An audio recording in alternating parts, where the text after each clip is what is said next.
चलिए बच्चों, 4 साइंटिस्ट को हम पढ़ चुके हैं और डिटेल में हमने एक एक को अच्छे से इंडिविजुअल को बात कर ली है। ठीक है, अब इसके बाद हम एक माइलस्टोन कंट्रीब्यूशन जो एनसीईआरटी में दिया हुआ है और जो कि बहुत ही ज्यादा इंपॉर्टेंट है, उसके बारे में हम डिटेल में बात करते हैं। ठीक है, वो एक्सपेरिमेंट है आपका, वहां पर एक्सपेरिमेंट भी किया गया और बहुत ही ज्यादा इंपॉर्टेंट है। यहाँ से क्वेश्चन बनने के चांसेस पूरे हैं। ठीक है, पूरे चांसेस होते हैं, तो आपको ये अच्छे से पढ़ के जाना। बात कर रहे हैं बच्चों वॉन नील के बारे में। साइंटिस्ट का नाम क्या है बच्चों? Van Niel. पूरा नाम है Cornelius Van Niel. Cornelius Van Niel, ये पूरा नाम है उनका। आप वॉन नील भी कहेंगे तो भी ठीक है, कोई दिक्कत वाली बात नहीं। एनसीईआरटी कहती है उनका डिस्ट्रीब्यूशन जो कंट्रीब्यूशन है, ये माइलस्टोन कंट्रीब्यूशन। माइलस्टोन क्या होता है? माइलस्टोन जैसे आपको कहीं किसी डिस्टेंस पे जाना है, कहीं किसी जगह पे जाना है, जैसे आप वडोदरा से निकल रहे हैं और वडोदरा से आप देखते हैं कि आपको दिल्ली जाना है या फिर मुंबई जाना, तो आपको रूट जो है वो अलग अलग लेना पड़ेगा। माइलस्टोन का मतलब हमको जो पत्थर होता है, जो पत्थर लगा होता है, जिसके ऊपर डिस्टेंस लिखी होती है, जिसपे ये लिखा होता है कि ये रूट दिल्ली जाएगा, ये रूट मुंबई जाएगा, तो वो माइलस्टोन ये बताता है कि अगर इस रास्ते पे जाओगे तो दिल्ली पहुंचोगे, इस रास्ते पे जाओगे तो मुंबई पहुंचोगे, अगर इस रास्ते पे चले गए और मुंबई जाना है तो दिल्ली पहुंच जाओगे, मुंबई नहीं पहुंचोगे। सही है क्या? वैसी वाली चीज करिए फोटोसिंथेसिस में उन्होंने, तो उन्होंने दिया एक माइलस्टोन कंट्रीब्यूशन। कैसे? अभी देखते हैं, बात करते हैं। क्योंकि उससे पहले एक सोसर नाम के साइंटिस्ट थे, वो ये कहते थे, उनका ये मानना था कि जो CO2 है, हमने देखा था CO2 से कार्बोहाइड्रेट बना था, CO2 के अंदर हाइड्रोजन जाकर ऐड हुए थे और कार्बोहाइड्रेट बना था। तो उनका ऐसा कहना है कि CO2 के कार्बन और ऑक्सीजन के बॉन्ड टूटते हैं, ऑक्सीजन रिलीज CO2 से होती है, ऐसा उन्होंने कहा था, ऐसा उनका मानना था। तो उन्होंने एक डायरेक्शन फ्लो करा दी थी सब लोगों को कि आप CO2 के ऊपर आप काम करिए, देखिए शायद ऑक्सीजन यहां से निकली, लेकिन नहीं, ये चीज बिल्कुल गलत है। और ये चीज आकर के प्रूव करने वाले पहले साइंटिस्ट है वॉन नील, जिन्होंने आकर के बोला कि ये चीज गलत है, oxygen is come from the water not from the CO2, so it's a milestone contribution. अगर वो उस डायरेक्शन में जाते तो क्या पहुंच पाते हम आज फोटोसिंथेसिस की इतनी बड़ी चीज तक? नहीं पहुंच पाते, हम गलत होते, फिर वापस हमको यू टर्न लेकर के आना पड़ता, फिर समझते हम कहते हैं नहीं नहीं ये तो गलत बोला था। Right, so it's a milestone contribution. उनका क्रेडिट बहुत बढ़िया है, बहुत शानदार है। उन्होंने ये बताया कि वाटर इज इंपॉर्टेंट और वाटर ही जो है वो उसमें से ऑक्सीजन जो है release from the photolysis of water. Right, चलो देखो दूसरी चीज, वो होते हैं माइक्रोबायोलॉजिस्ट। माइक्रोबायोलॉजिस्ट क्या होते हैं? जो माइक्रो ऑर्गेनिज्म पर काम करते हैं। माइक्रो ऑर्गेनिज्म जैसे बैक्टीरिया, तो इन्होंने काम किया purple sulphur, green purple sulphur bacteria. NCERT green में बोल रही तो ग्रीन पर्पल सल्फर बैक्टीरिया। ठीक है, ग्रीन पर्पल सल्फर बैक्टीरिया जो कि फोटोसिंथेसिस भी करते हैं, जो अपना फूड स्वयं खुद बनाते हैं।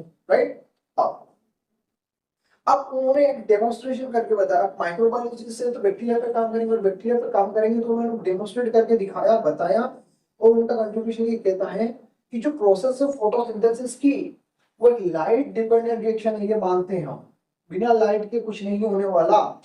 तो ये चीज उन्होंने वापस कही, लाइट डिपेंडेंट रिएक्शन है इन विच उसमें hydrogen from suitable oxidizable compound reduces CO2 to carbonate. हमने बोला था कि CO2 का होता है रिडक्शन और बनता है कार्बोनेट।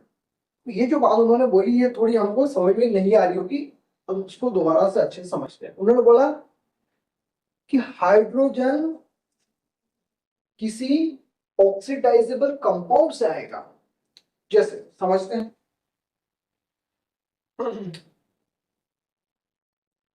CO2 वाटर,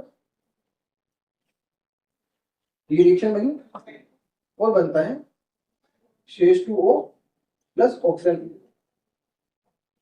देखिए अब ध्यान से समझिएगा, मैं इसको ये कर देता हूं, ध्यान से समझिएगा। देखिए, इससे पहले के जो साइंटिस्ट लोग थे वो कह रहे थे कि इन दोनों का बॉन्ड टूटता है, इन दोनों का बॉन्ड टूटता है और कार्बन हाइड्रोजन के साथ H2O के साथ कंबाइन होकर के कार्बोनेट बनाती है, और ऑक्सीजन जो ऐसी गैस यहां से रिलीज होकर के CO2 से कार्बन ऑक्सीजन का बॉन्ड डिसोसिएट होता है और ये कार्बन इसके साथ मिलकर के कार्बोनेट बनाती है, और ऑक्सीजन यहां से रिलीज होता है। क्या बात समझ में? ऐसा पहले के साइंटिस्ट मान रहे थे, पहले कह रहे थे, लेकिन उन्होंने आकर के बोला कि नहीं, चीजों को वापस समझिए। लाइट डिपेंडेंट रिएक्शन तो है जिसमें इन विच hydrogen from suitable oxidizable compound, यानी उन्होंने क्या कहा, उन्होंने कहा कि नहीं, आप जो पढ़ रहे हो कहानी वही है, लेकिन समझने का तरीका अलग है। कैसा अलग तरीका है? देखो, उन्होंने कहा कि आप इसको तोड़ रहे हो ना, इसको मत तोड़ो, हाइड्रोजन यहां से निकालो। हाइड्रोजन कहां से आए? सुटेबल ऑक्सीडाइजेबल कंपाउंड से। और सुटेबल ऑक्सीडाइजेबल कंपाउंड कौन है? वाटर है। तो ऑक्सीजन यहां से तोड़ो। पहले आप कार्बन को हाइड्रोजन में मिला रहे थे, गलत, गलत कर रहे हो, ऐसा नहीं करना, ऐसा करना है। हाइड्रोजन को जब आप तोड़ोगे तो ये हाइड्रोजन जाके CO2 के साथ मिलेंगे, हाइड्रोजन चाप करके CO2 के साथ मिलेंगे, और जैसे ही इसके साथ मिलेंगे तो क्या कार्बोहाइड्रेट बनेगा? बोले सब बोले हाँ बनेगा। और ऑक्सीजन जो है यहाँ की, ये ऑक्सीजन इज जो रिलीज्ड फ्रॉम वाटर। तो यहाँ ऑक्सीडाइजेबल कंपाउंड कौन है? वाटर है। ये तो उन्होंने बोला इन विच हाइड्रोजन, हाइड्रोजन कहां से आ रहे हैं? वाटर से आ रहे हैं। From a suitable oxidizable compound reduces, CO2 का क्या होता है? रिडक्शन। तो रिड्यूसेस टू कार्बोहाइड्रेट। क्या लाइन समझ में आई बच्चों? क्या लाइन समझ में आई? इससे पहले इक्वेशन वही थी, समझने का तरीका अलग था। वो नील ने आकर के इसका तरीका बिल्कुल बदल दिया। क्लियर है क्या? उन्होंने बोला कि वाटर को स्प्लिट कराओ, उसका जो हाइड्रोजन आएगा, क्योंकि वाटर यहाँ पर ऑक्सीडाइजेबल कंपाउंड है। और उन्होंने किस बेसिस पे कहा? अभी बात करते हैं, अभी बात करते हैं, ठीक है। उन्होंने कहा कि वाटर जो है वो ऑक्सीडाइजेबल कंपाउंड की तरह यहाँ पर वर्क कर रहा है इन ग्रीन प्लांट, और वाटर से ही स्प्लिट होकर के ऑक्सीजन निकल रही है। उन्होंने किस बेसिस पे कहा? आइए देखते। देखो, उन्होंने कहा कि आप जो काम कर रहे हो किस पे कर रहे हो? ग्रीन प्लांट पे कर रहे हो। बोले ठीक है, आपके हाइड्रोजन डोनर कौन है? आपका हाइड्रोजन डोनर कौन है? आपका हाइड्रोजन डोनर है वाटर। कौन है आपका हाइड्रोजन डोनर? वाटर। बोले आपका हाइड्रोजन डोनर का है कौन है? वाटर है।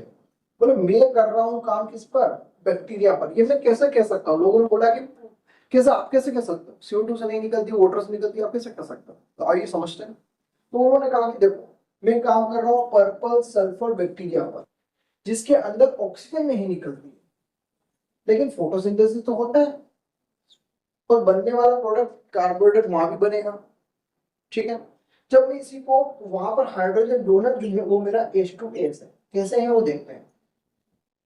और ऑक्सीडेशन जो प्रोडक्ट है, तो ऑक्सीडेशन प्रोडक्ट है वो है या तो सल्फर है या सल्फेट है, सल्फर या फिर सल्फेट है, सल्फेट या उसके कंपाउंड है, उसके रिलेटेड कंपाउंड है, तो ये कंपाउंड है। आओ एक बार इसको डिटेल में समझते हैं, ठीक है। तो मैं इस पोर्शन को हटा रहा हूं ताकि यहाँ पर हम इसको समझ सकें। वापस से मैं इसको हटा रहा हूं, ठीक है, एक बार और समझते हैं। देखो, उन्होंने इस इक्वेशन को ऐसे लिखा कि देखिए, बात करते हैं, एक साइड ले लेते हैं आपका प्लांट, और एक साइड ले लेते हैं मेरे बैक्टीरिया, ठीक है। हमारे बैक्टीरिया जो है कुछ ऐसा कर रहे हैं, क्या कर रहे हैं?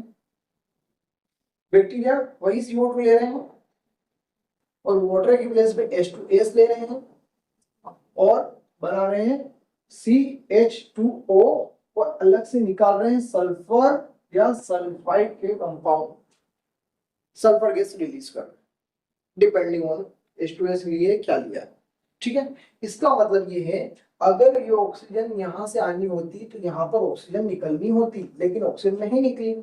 इसका मतलब ये है कि जो ऑक्सीजन है, they are not come from the CO2 but they are come from the H2S, क्योंकि ये सल्फर जो है ये यहाँ से निकली है। ये मेरे purple sulphur bacteria in presence of H ये शो करते हैं। सेम थिंग आपके प्लांट में देखिए, CO2 लिया आपने, वाटर लिया आपने, और यही H लाइट की प्रेजेंस में आप देखते हो तो आप बनाते हो CH2O बनाते हो, और जो ऑक्सीजन जो निकल रही है वो ऑक्सीजन इवॉल्विंग फ्रॉम वाटर, ये ऑक्सीजन इवॉल्विंग फ्रॉम वाटर। यहाँ पर ऑक्सीडाइजेबल कंपाउंड कौन है? सुटेबल हाइड्रोजन डोनर कौन है? इन केस ऑफ बैक्टीरिया देखिए H2S, और इन केस ऑफ प्लांट देखिए H2O। क्लियर? तो रिडक्शन किसका होता है, CO2 का। रिडक्शन किसका होता है, CO2 का। और बनने वाला प्रोडक्ट क्या है, रिड्यूसिंग से बनने वाला प्रोडक्ट क्या है, कार्बोहाइड्रेट है। और जिसका ऑक्सीडेशन होता है, ये तो क्या है कि ऑक्सीडेशन प्रोडक्ट इज, जो ऑक्सीडेशन से होगा उसका ऑक्सीडेशन प्रोडक्ट इज, उसका ऑक्सीडेशन प्रोडक्ट या तो सल्फर, सल्फाइड या सल्फर रिलेटेड कंपाउंड्स। ठीक है, तो ये आपको रिएक्शन और ये सारी चीजें समझ आए बच्चों। तो अल्टीमेटली उनका कंक्लूजन क्या निकला, उनका कंक्लूजन यही निकला जो आपको यहां पर भी समझ में आया कि there is a hydrogen donor, there is a hydrogen donor।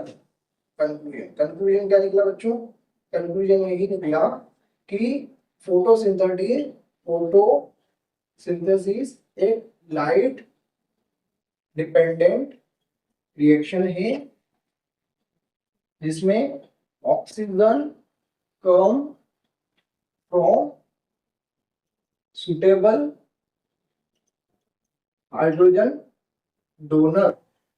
Means in example green plant के केस में वो कौन है, वाटर, यानी कि ऑक्सीजन कहां से आई है, वाटर से आई है। Suitable hydrogen donor, suitable hydrogen donor कौन है बच्चों, वाटर है, तो वाटर से आई है हाइड्रोजन। ठीक है, ये चीज थे इनका कंक्लूजन। ये समझ में आया आपको, क्लियर यहां तक सारा, ये आपके नोट्स हो गए यहां तक, क्लियर हो गए। ठीक है, चलिए अब यहां तक वैसे कंफर्म हो चुका था कि जो है ऑक्सीजन जो है वो कम फ्रॉम द वाटर। पर कुछ लोगों का मानना अभी भी ये था कि हो सकता है आपके बैक्टीरिया में जो प्रोसेस चल रही है वो हमारे प्लांट के अंदर थोड़ा सा डिफरेंस हो सकता है, कुछ और भी हो सकता है। तो और फर्दर कंफर्म करने के लिए 3 साइंटिस्ट आए। साइंटिस्ट का नाम आपके एनसीईआरटी में नहीं है बच्चों, लेकिन टेक्निक्स का नाम, टेक्निक का नाम लिखा radio active isotope technique. Technique का नाम क्या है, radio active isotope technique. Radio active isotope technique used by 3 scientist, Ruben, Kamen and Hassid. Ruben, Kamen and Hassid. कुछ कुछ बुक्स में हाशिद का नाम नहीं है, लेकिन ठीक है, आपसे साइंटिस्ट का नाम वैसे पूछा भी नहीं जाएगा। अब आइसोटोप समझते हैं बच्चों, आइसोटोप्स जैसे इन्होंने यूज किए थे ऑक्सीजन के आइसोटोप। ऑक्सीजन का आपको पता है 16 और 18 के फॉर्म में मिलेगी, तो जो नॉर्मल 16 है उसको यूज नहीं किया, और 18 वाला जो आइसोटोप है उसको रेडियो लेबल्ड कर दिया, रेडियो एक्टिविटी समझते ना। तो ऑक्सीजन 18 को O18 को कर दिया रेडियो लेबल्ड। ठीक है, ऑक्सीजन 18 को रेडियो लेबल करके वाटर में कर दिया। तो अब यहाँ पर रिएक्शन ऐसी होगी CO2 प्लस H2 को, आज मैं बैलेंस इक्वेशन लिखने वाला हूँ, तो अभी ध्यान रखिए डॉट का मतलब है कि O18 वाला है, आप चाहे तो यहाँ O18 में से करके लिख सकते हैं। और 6CO2 6C6H12 O6 plus 6O2 plus 6H2, ये बैलेंस इक्वेशन। तो ये पूरी रिएक्शन की बैलेंस इक्वेशन है जो कि इन्होंने समझाई। ठीक है, Hmu means light, Hmu means light. ठीक है, देखिए उन्होंने वही बोला कि CO2, जब उन्होंने CO2 यूज करी और वाटर की ऑक्सीजन को रेडियो लेबल्ड किया, वाटर में रेडियो लेबल्ड वाटर बना, कहने का मतलब जिसमें ऑक्सीजन जो थी रेडियो लेबल्ड थी ऑक्सीजन। तो उन्होंने देखा कि उनके एक्सपेरिमेंट में ऑक्सीजन जो है बच्चों वो कैसे निकली, कैसे निकली, रेडियो लेबल्ड। इसको चेक करा तो ये पता चला कि रेडियो लेबल्ड निकली। तो ये कंफर्म हो गया कि वॉन नील जो कह रहे हैं वो सही कह रहे हैं कि हाइड्रोजन डोनर इज H2O, जिसमें से वाटर की H2 की स्प्लिटिंग से वाटर का ऑक्सीडेशन होता है, और जिससे वाटर से क्या निकलता है बच्चों, वाटर से ऑक्सीजन निकलती है। So oxidation, oxygen is coming from the water not from the CO2। That's confirm from the radioactive isotope technique by Ruben, Kamen, Hassid, जिन्होंने रेडियोएक्टिव आइसोटोप टेक्निक यूज करी थी, O18 यूज यहाँ पर किया था। क्लियर है, यहाँ पर सारी चीज क्लियर होगी।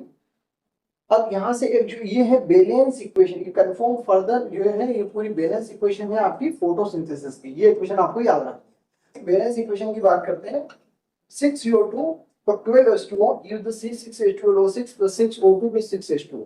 ये बैलेंस इक्वेशन है फोटोसिंथेसिस की। That's the final and photosynthesis की balance equation. That is balance equation of photosynthesis. ठीक है। So in presence of light and chlorophyll, यहाँ भी आप क्लोरोफिल को लिख सकते हैं, इसके प्रेजेंस में क्या हो जाएगा, ये बैलेंस इक्वेशन निकल करके आपके सामने आएगी।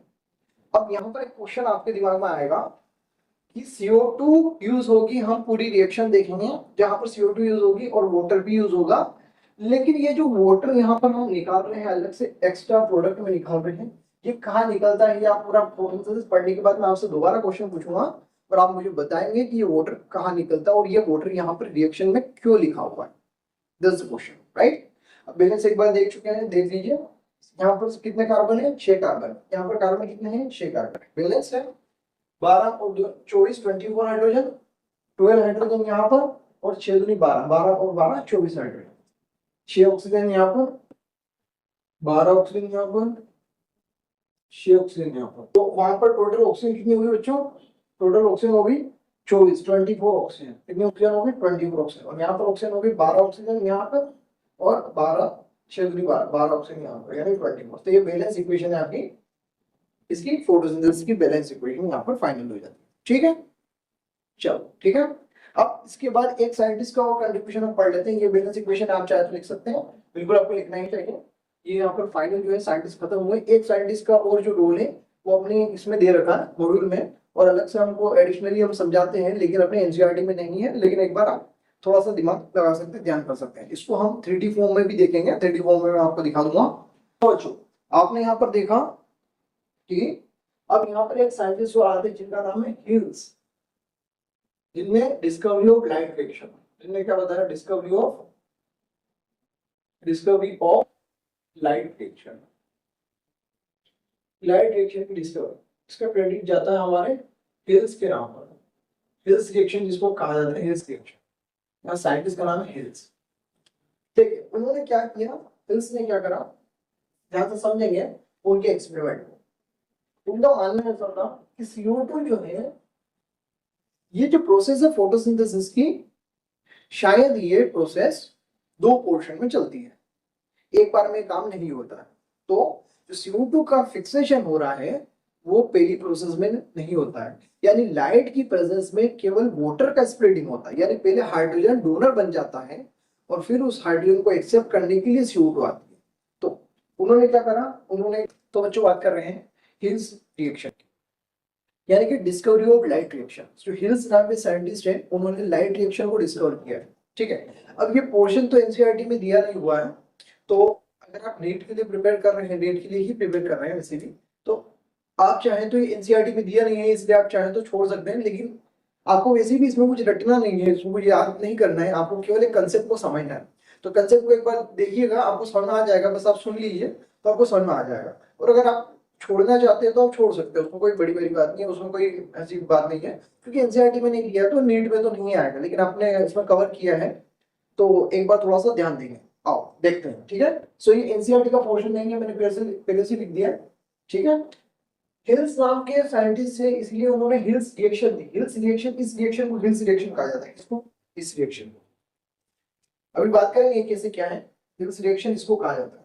देखो, तो इन्होंने करी डिस्कवरी ऑफ लाइट रिएक्शन, यहीं से डिस्कवरी हुई, डिस्कवरी ऑफ लाइट रिएक्शन। देखो, साइंटिस्ट को कहीं ना कहीं पता था कि फोटोसिंथेसिस की ये इक्वेशन है, हमको पता है, साइंटिस्ट लोगों को ये इक्वेशन फाइनली हमको आप इक्वेशन मिल गई थी। ठीक है, वहां तक आपने को एनसीईआरटी में दिया हुआ सारा चीज पढ़ना है। इसके बाद बात करो, देखो CO2 वाटर कार्बोहाइड्रेट और ऑक्सीजन लिबरेट होती है, ये हमने बात कर ली। तो कहीं ना कहीं हिल्स को ये पता चला, कहीं ना कहीं उनको ऐसा लगा कि वाटर जो है वो पहले कहीं ना कहीं स्प्लिट होता है और उसी से ऑक्सीजन जो है वो निकलती है, और उसके बाद CO2 जो है हाइड्रोजन को आगे लेकर के जाता है और कार्बोहाइड्रेट बनता है। ऐसा उनका कहना था, ऐसा उनका मानना था। तो उन्होंने कहा कि ये रिएक्शन जो आपको जो दिख रही है, ये कहीं ना कहीं 2 पार्ट में होगी। किसी इस पोर्शन से ऑक्सीजन जो निकलना है, कहीं ना कहीं वो लाइट की प्रेजेंस में होता होगा, इसलिए उन्होंने उसकी लाइट रिएक्शन कही।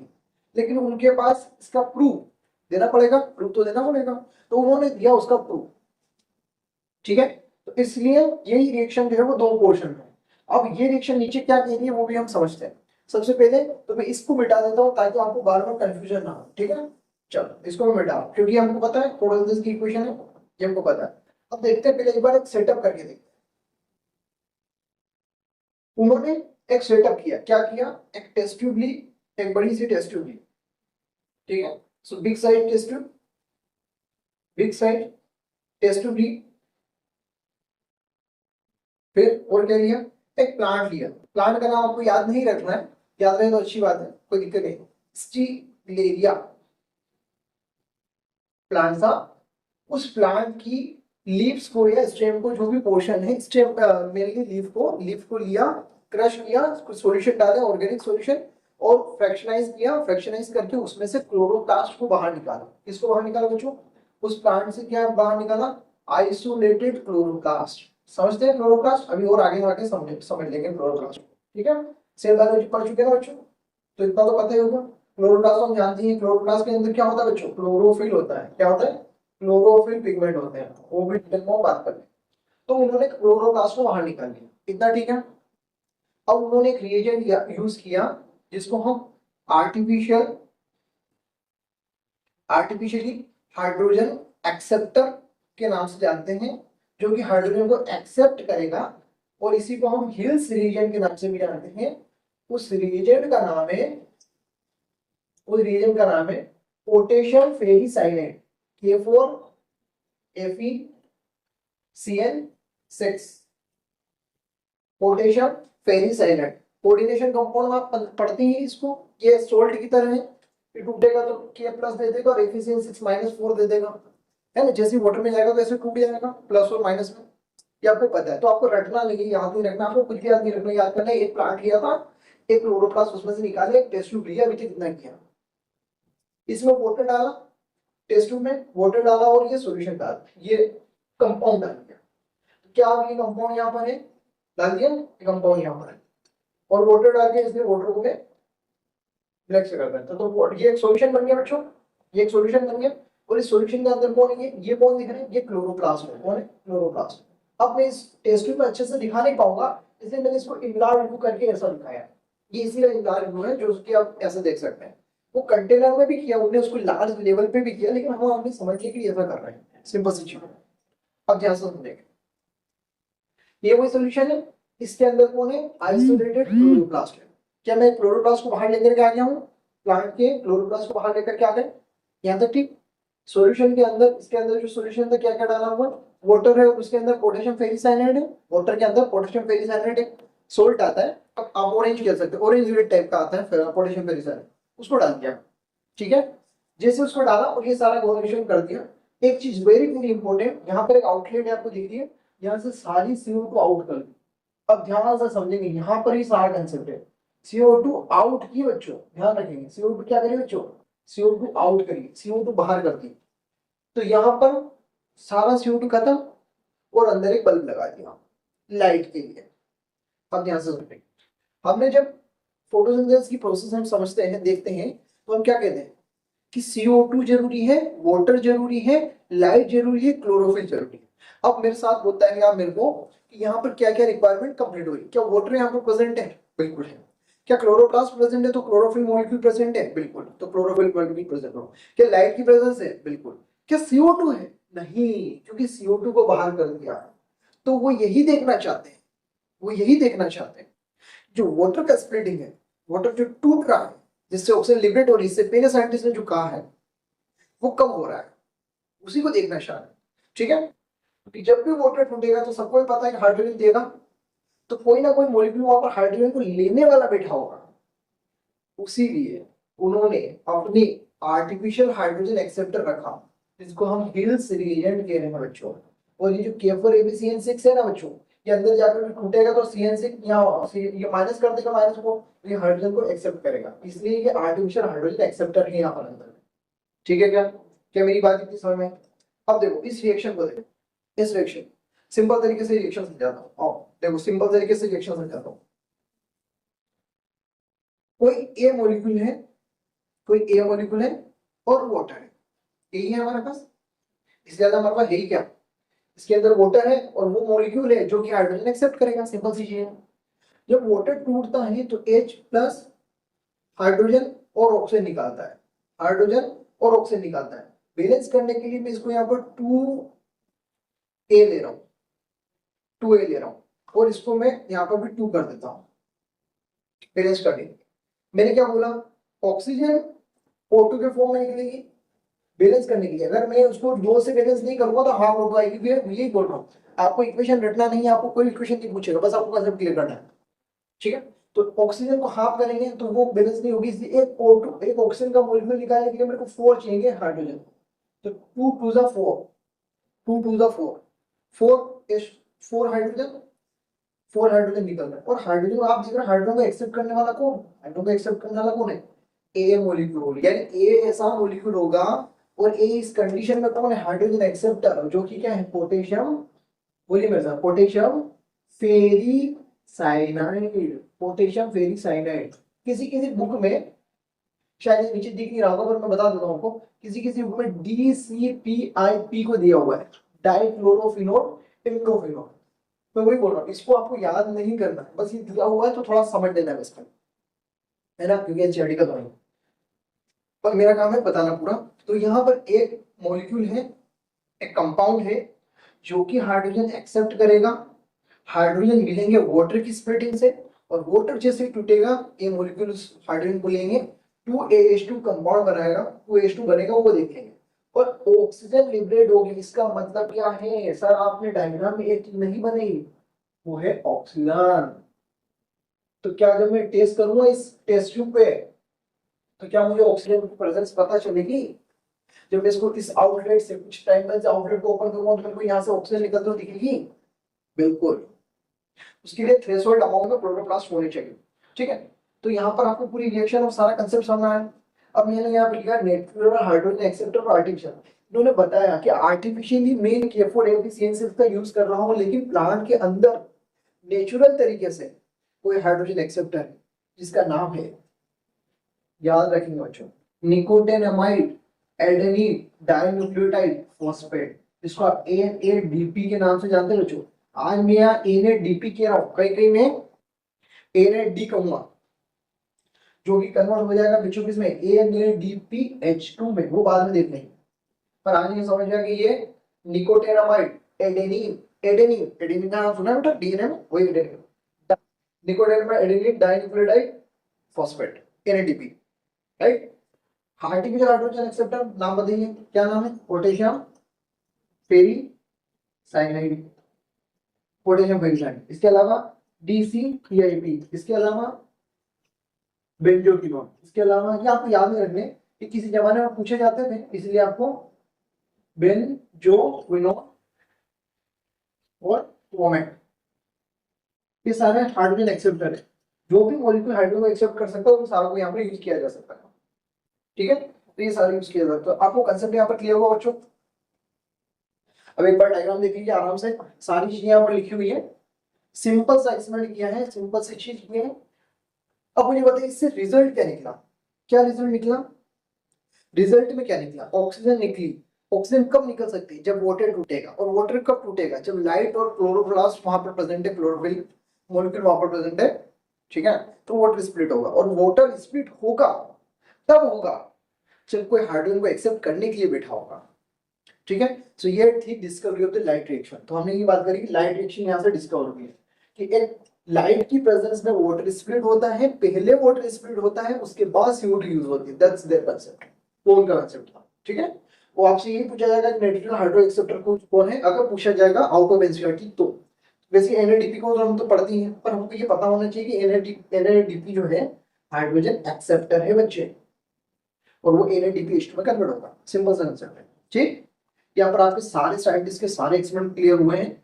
मैं फिर से बोल देता हूँ, ये पोर्शन एनसीईआरटी में नहीं दिया हुआ है, आप चाहें तो छोड़ सकते हैं, लेकिन अगर आपका टाइम है तो कंसेप्ट को आप पढ़ सकते हैं। चीजों को रटने पे ध्यान मत दीजिएगा, नहीं इनके नाम नहीं रटने आपको, बस खाली इतना ध्यान रखना है कि नेचुरल हाइड्रोजन एक्सेप्टर NADP होता है, उन्होंने ये यूज किया था, और क्या क्या एक्सपेरिमेंट किया था, बस दैट्स इट। इतना करेंगे तो भी काफी है, बहुत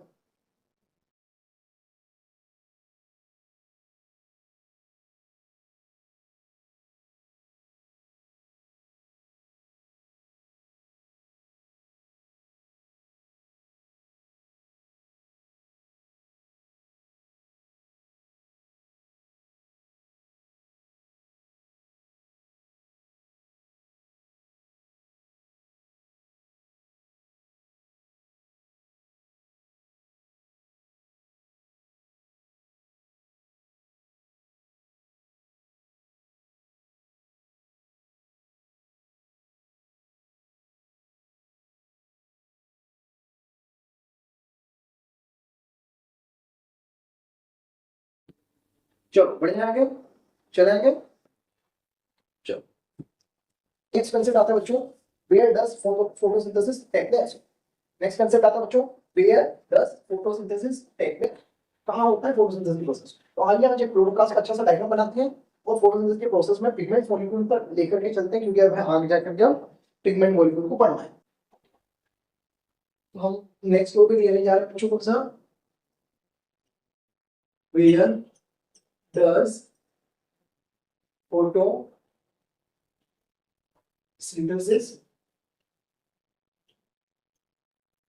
take place. Where does photosynthesis take place, ये आपसे क्वेश्चन पूछा जाएगा कि कहां पर होता है। ठीक है, तो क्लोरोप्लास्ट का डायग्राम बनाएंगे अच्छा सा।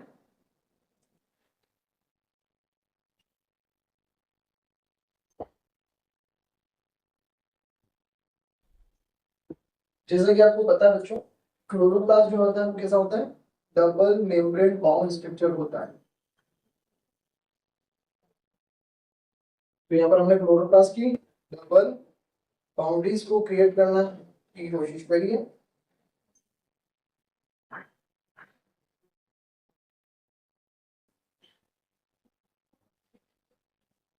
ठीक है बच्चों, ये है आउटर मेम्ब्रेन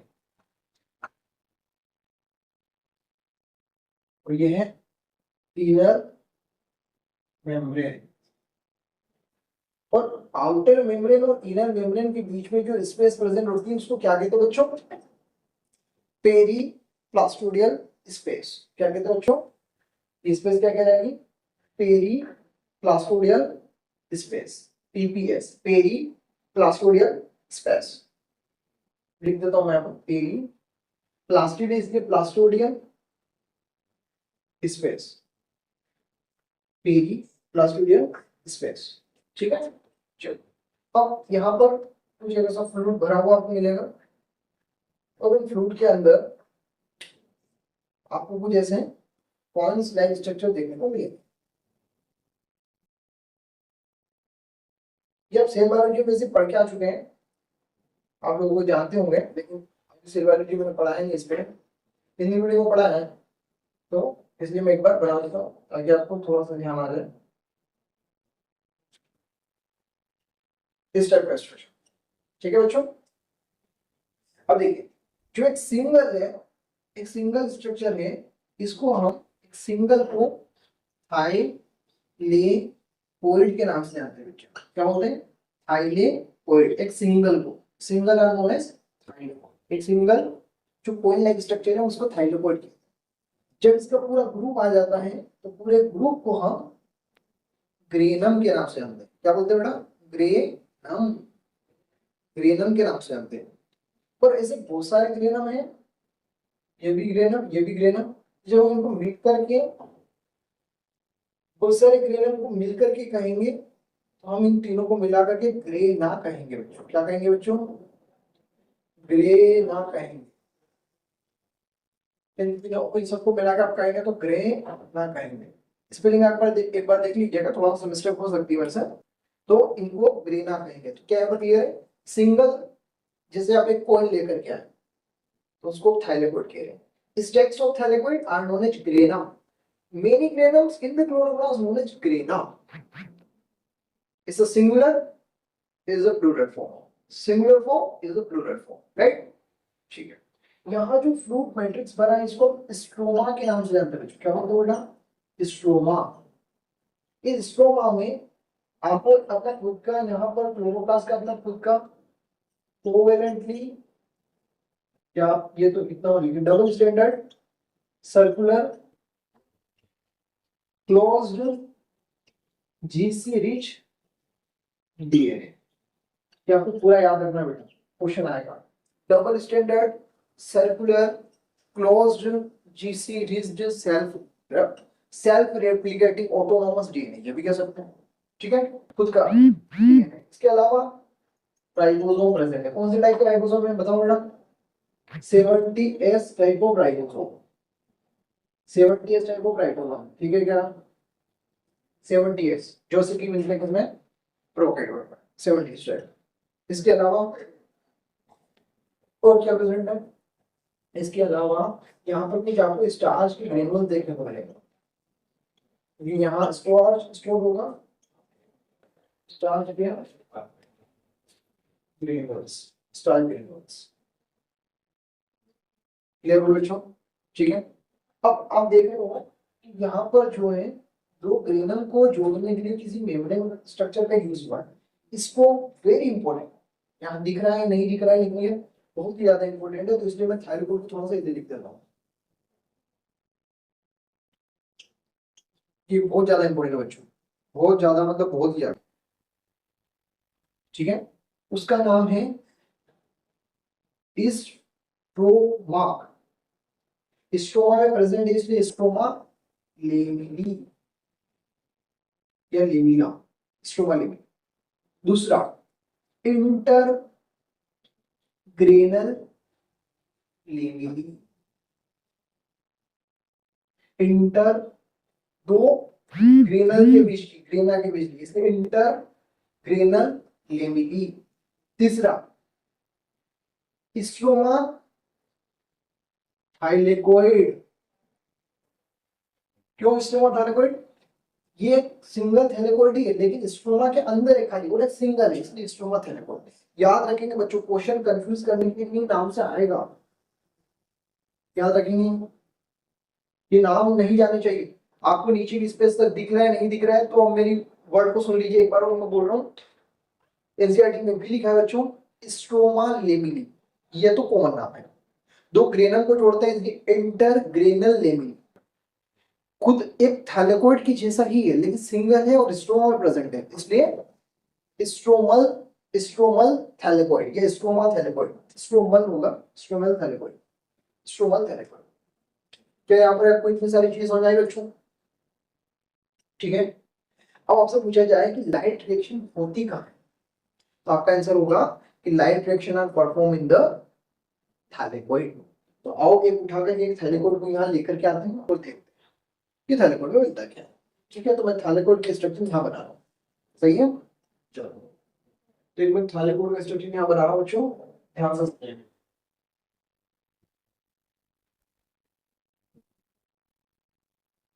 थैलेकोइड,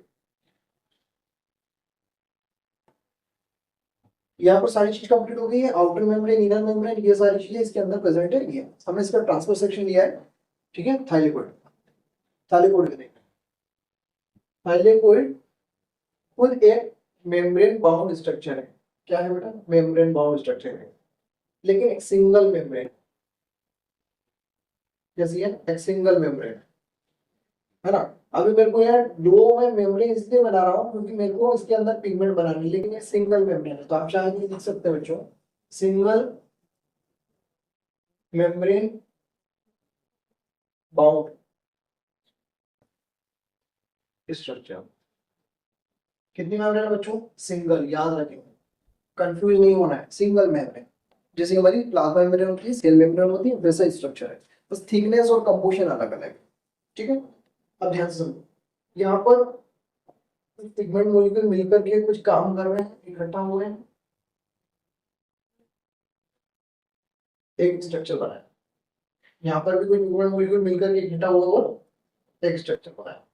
ऐसे बहुत सारे स्ट्रक्चर बने हुए हैं मेम्ब्रेन के ऊपर, बहुत सारे। तो सबको नहीं बनाऊंगा, एक को हम बना लेते हैं, एक को हम समझ लेते हैं, एक को हम बना लेते हैं इस टाइप के। इनके अंदर क्या है, इनको हम कहते हैं, इन्हीं को हम क्वांटाजोम के नाम से जानते हैं। क्या बोलते हैं? क्वांटाजोम। और क्वांटाजोम क्या है? Quantasome is a functional unit of photosynthesis. Main photosynthesis इसी जगह से होने वाला है। ठीक है, सो क्वांटाजोम, क्वांटाजोम के अंदर क्या है बच्चों? क्वांटाजोम के अंदर है पिगमेंट मॉलिक्यूल। क्या है? Pigment molecule. कौन कौन से पिगमेंट मॉलिक्यूल बच्चों? क्लोरोफिल है, ए है, बी है, कैरोटीनॉइड है, एक्सेट्रा। ये है पिगमेंट मॉलिक्यूल में क्लोरोफिल ए है, क्लोरोफिल बी है, कैरोटीनोइड है, ऐसे बहुत सारे मॉलिक्यूल्स हैं, ये क्वांटास फॉर्म है। इनमें पिगमेंट के नंबर भी एनसीईआरटी में दिए हैं, तो याद रखना कि पिगमेंट मॉलिक्यूल 250 से लेकर के 400 मॉलिक्यूल एक क्वांटाजोन में प्रेजेंट होते हैं। 250 से लेकर के 400 तक के मॉलिक्यूल होते हैं, वेरी वेरी इंपॉर्टेंट, एनसीईआरटी का डायरेक्ट क्वेश्चन बन जाएगा बच्चों। क्लियर हुआ? तो क्वांटाजोन का है मेम्ब्रेन के अंदर प्रेजेंट है, उसके अंदर कौन है? पिगमेंट मॉलिक्यूल, क्लोरोफिल ए है, बी है, कैरोटीनोइड है, बहुत सारे ऐसा पिगमेंट मॉलिक्यूल। ठीक, ये बीच में खाली स्पेस है, इसको ल्यूमेन ऑफ थैलेमोइड कहते हैं बच्चों। क्या कहते हैं? Lumen of thylakoid. यहाँ बाहर क्या है बच्चों? यहाँ बाहर क्या है? स्ट्रोमा है। ये हम स्ट्रोमा से उठा के लाए हैं।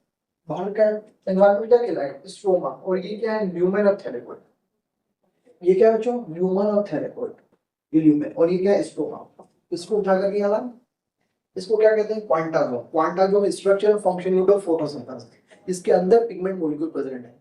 आज हम इसे क्वांटाजोम कह रहे हैं, कल हम आगे चलते हुए इसको लाइट हार्वेस्टिंग कॉम्प्लेक्स भी कहेंगे, क्योंकि इसमें जो पिगमेंट मॉलिक्यूल है उनका काम है लाइट को हार्वेस्ट करना, लेना। ठीक है बच्चों? तो इसको जब हम फोटो सिस्टम पढ़ेंगे तब इसको एक बार और देखेंगे, तब मैं आपको डिटेल में बताऊंगा। ठीक है, अब यहाँ तक करिए।